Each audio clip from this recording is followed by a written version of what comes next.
The octopus is a mysterious creature. Ever since Pliny the Elder and Plutarch, it has been considered a particularly clever hunter. Later, during the early modern period, the legend of the deadly sea monster, the giant kraken, was substantiated. Yet, it wasn't before the beginning of the 19th century that Pierre Denis de Montfort's Histoire naturelle established its image as a consciously vicious and evil beast with a supposedly scientific impetus. I'm just showing you this very famous print from the Histoire naturelle. Despite the severe criticism that followed Montfort's publication, the image of a misanthropic monster persists up to this very day. Just think of here, Pirates of the Caribbean and all this stuff. Today, however, I'd like to address a hitherto overlooked narrative that runs parallel to the stigmatization of the octopus. This narrative sets in around the middle of the 19th century and reaches its apogee in the object culture of Art Nouveau, as I will argue. The Belle Époque's general fondness for the eight-armed sea dweller can't be grasped, as I will argue, without the large-scale marine zoological studies of the time. My aim is to demonstrate that Art Nouveau artists transferred the scientifically discovered haptic sensitivity of the octopus to products of the decorative arts. Due to the tight schedule, I'll leave out the unquestionable influence of the Japanese print culture, such as Hokusai's famous Dream of the Fisherman's Wife and Félicien Rob's La Pieuvre. I'm showing you this here. Upon a closer look, countless artworks reveal an omnipresence of octopus motifs around 1900. In a whole series of artistically modeled everyday objects in the Art Nouveau and Jugendstil, however, its representation is given a particularly haptic quality, which I'll briefly describe by means of an example. This vase was designed by Eduard Stellmacher and successfully distributed by the Amphora Company from 1899 onwards. Strikingly, the octopus dominates this design. The object, which is in most of its versions held in earthy colors, measures over 1 meter in height and tapers upwards along its length. At the lower end, which reminds of red marble, the vase ends in a bulging bottom, which also serves as its base. At the top, it opens out into a shell shape, which seems to allude to a hand with just 4 fingers. At the center of the figural decorum, a small golden-brown crab placed on the pedestal faces an octopus stretching across the entire length of the vase. The actual coat-like body of the animal, oscillating between beige and reddish-brown, is held in a rather flat relief, all the more emphasizing the massive tentacles that protrude from the vase body. While being executed rather slim and very close to the vase at the lower end, the tentacles evoke large ceramic waves on the upper half and form 2 broad, spectacular, and curved handles. In striking contrast to the crab armor and the flat reliefs and the handcrafted design of the muscle fingers, so to speak, the tentacle handles are distinctly scaled and in further contrast lined with knob-like suction cups. Nap-like elements and vesicles cover the skin, becoming larger and more numerous on the upper side of the tentacles. In this case, the daringly assembled and manifold surface reliefs address not only the eye, but also the sense of touch. It's precisely this exciting texture between the slippery, amorphous corporality of the octopus and its contrasting suction cups that predestine the animal for somewhat haptic object fantasies. The octopus functions in the same manner, for example, in a design by Mathurin-Meux from 1910 that shows a cane handle. The handle, which was probably never realized, represents an octopus winding around the actual walking stick. It's crucial to the design that, in turn, the observer's hand must be wrapped around the animal. This doesn't only involve the head of the octopus, but also its tentacle undersides, which are strikingly curled up at the end of the handle, shaping a volute with suction cups. As a result, their haptic experience obviously becomes vital again. And Camille Patissier's design for a seal stamp, that I'm showing you here, which were awarded second place in a competition in Art de Décoration in 1898, are also based on a physical interaction of the beholder with the octopus. Only a few years later, Georg Simmel's essay on handles terms such sophisticated mediation between aesthetics and instructions for object handling as so-called supra-aesthetic beauty, übernatürliche Ästhetik in German.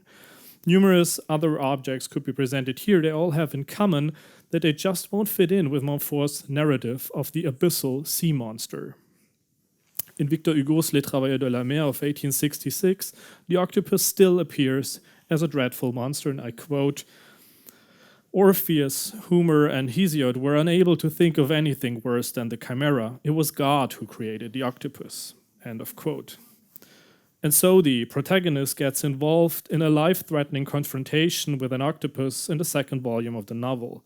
There, Hugo refers to the sense of touch repeatedly.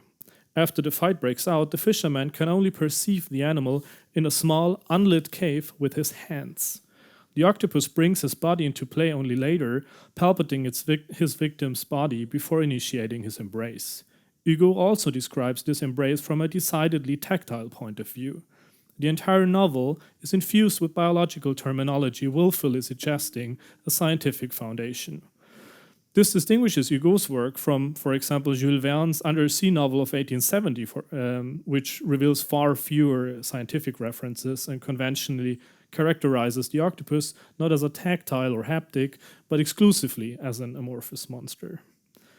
Hugo's focus on the sense of touch reflects a gradual shift in the analysis of the octopus from a biological perspective.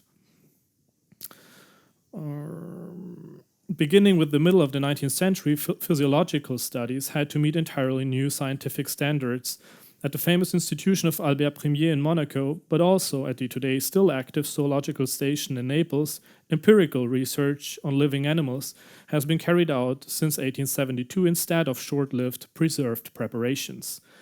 An international research network investigated a whole range of the octopus's physiological and psychological characteristics. In addition to the chromatophores, the tentacles and their haptic capacities were constantly at the center of interest, as already highlighted in the Dictionnaire de la langue française in 1875. The underlying reason lies in the finding of dense nerve-ending clusters within the tentacles. This discovery quickly led to the connotation of the octopus with the sense of touch per se. At this time, the animal reveals an incredibly delicate sense of touch, almost surreally exaggerated by its 8 arms and sometimes more than 200 suction cups. In 1848, Carl von Siebold wrote in his textbook on the comparative anatomy of the invertebrates accordingly, and I quote, "The tactile sensitivity of the cephalopods, apart from the general covering of the body and the fringed membranes of the lips, is particularly developed in the arms." End of quote. As a consequence, marine biologists and zoologists such as John Marshall, George Tyron, and Frank Colby have shifted their focus to their tactile sensorium. For a long time, there has been no doubt about what Silvestro Baglioni first summed up in 1909 in the Zentralblatt für Physiologie. The octopus's sense of touch is far more developed than that of humans, for example. It's also interesting to note that Baglioni describes in another essay how an examined octopus remained capable of catching prey after losing its eyesight due to its tactile capacities. It's therefore not surprising that the designation of the octopus limbs as tentacles, from the Latin expression tentaculum, became established only in the 19th century. In fact, the 8 limbs were originally not regarded as arms, but as legs, which the etymology of the word octopus, signifying 8 feet, still tells us today. Soon, the sense of touch became so closely related to the octopus that Julius Carus suspected that it was highly developed all over the octopus body already in the 1860s. It wasn't until the 1880s, however, that marine zoologists realized that the entire bodily surface of the octopus is highly sensitive to the touch. Tyron's just quoted book explains this as follows, and I quote it again. This, the sense of touch, is of course the most widely diffused of the senses in the mollusca, every portion of the body being extremely sensible of contact with external objects. End of quote. Tyron exposes the general scientific assumption that the octopus can be considered an exceptionally touch-sensitive being. If the tentacles take on the role of the primarily tactile organs, the octopus as a whole, its entire body, must be understood as a single, highly precise tactile organ. Even after the turn of the century, this premise still remained valid, at least in zoology. Regarding the physiological transformation from an incorporeal monster to a creature consisting merely of tactile instruments, it becomes clear why the Art Nouveau style was so thoroughly fascinated with the octopus. The countless representations on objects of this decade reflects the sense of touch in two ways, both in their material and haptic quality, which addresses the sense of touch of the beholder, and on a symbolic level. Although I'm suggesting an impact of marine zoological considerations on popular culture, it can't be assumed that the Belle Époque immediately came into contact with the octopus through the scientific publications of Siebold, Tyron, Carus, and Jubin. Nevertheless, Darwinism, for example, had massively influenced the culture of Fin de Siècle Europe, as has been shown time and time again. I won't bother you with that in detail. Darwinism created new fields of interest and offered unexpected sources of artistic inspiration. The resulting entirely new perspective on the theory of mankind's evolutionary origins created a far-reaching fascination for the sea and the secrets of nature hidden beneath its surface. This fascination was by no means limited to scientific research, but also applied to the arts and the general public. On the one hand, popular scientific monographs such as Arthur Mangin's then widely read Les Mystères de l'Océan contributed to making scientific questions and findings accessible to a broad, non-professional, that means scientifically professional audience. On the other hand, the experience of the ocean in public aquariums in the second half of the century, which had a mass impact and increased its general presence, is to be understood as a crucial reference. The artistic curiosity about the physiology of the octopus doesn't therefore appear from nowhere, and is instead closely tied to the media dispositive of the aquarium. Following some initial technical difficulties in the first half of the century, the private aquarium finally gave way to the large public aquariums in the 1860s. At the same time, interest moved on from the shore area to the open sea and its depths and secrets that were far more alien to everyday life. The first large-scale aquarium was made accessible to the public in London in 1853 and immediately sparked a wave of enthusiasm. Yet, it was only with the installation of the first permanent aquarium in Paris in 1860 that a Europe-wide competition was initiated, which even the German-speaking nations couldn't resist. Just showing here two depictions. On the left-hand side, you see the aquarium in the Bois de Boulogne, and on the right-hand side, an aquarium of the 1867 World's Fair in Paris. Natasha Adamovsky recently emphasized the epistemic character of the aquariums. They took the new scientific paradigm of depicting nature in miniature into account and allowed for completely new insights into the submarine flora and fauna. In the case of aquariums, the medial conditionality of the scientific knowledge gain mirrors a new empirical practice which is based on the observation in isolated experimental setups. An immediate relationship between the public aquariums and oceanology has not just been noticed by contemporaries, but considered a distinctive consideratum. I quote, "But modern science, no less ingenious in its popularization processes than patient and bold in its search for the secrets of nature, has found a way to make us witness the sense of the underwater world. It has created small ocean in miniature, where fish, crustaceans, mollusks, and zoophytes can be observed through crystal walls as they live their daily lives." End of quote. Turn-of-the-century artists met the octopus precisely in this setting that was marked by a new kind of sensory stimulation, carried the nimbus of science, and at the same time became a mystical place of artistic reflection.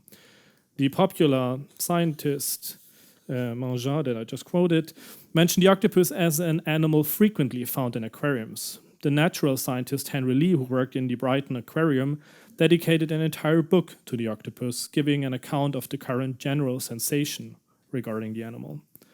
No public aquarium could afford not to own an octopus at that time. This is probably also due to the book of Hugo. All these aspects have influenced its reception and representation, rendering it one of the most sensual aquatic creatures, not only in marine zoological studies, but also in popular culture.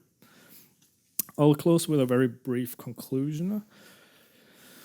The object culture around 1900 embodies an alternative image of the octopus that doesn't portray the animal as a sea monster. Just a few years prior, marine research stations had started to study the physiology of the octopus in great detail and thereby discovered its outstanding tactile capacities, both haptic, that is active, and tactile, passively.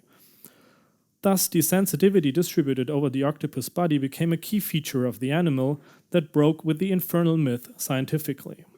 The interest in the eight-armed sea dweller was further perpetuated by a long-lasting fascination with the study of the ocean and aquariums that was closely associated with the state-of-the-art empirical science. Thank you. No, I'm not done. I'm not done. This is not 10 lines. Just like Emigalé's famous aquatic vases, the octopus objects of Art Nouveau transferred the aquarium experience into the private sphere, so that submarine life can be studied and presented in analogy to marine biological research institutions in one's own home. The unique feature of the octopus object is, therefore, twofold. They're not only transforming the interior according to the Fin de Siècle oceanophilia, but also underlining its some aesthetic quality in the Art Nouveau and Jugendstil. I can only allude to this briefly at this point, but in my opinion, and this is part of my research project, Art Nouveau's applied art opposes a traditional body-abstinent art appreciation with a decidedly physical, primarily haptic one. The prominently presented tactile affinity of the octopus thus reflects the fact that the inhabited Gesamtkunstwerk is not only addressing the sense of sight, but at least to some extent haptic capacities. And in the end, this is like the last line, Paul Morin's labeling of the Art Nouveau as the style pieuvre, that is the octopus style, must not only be seen in close connection with its biomorphic vocabulary, but also with its programmatic preference for the sense of touch. Thank you.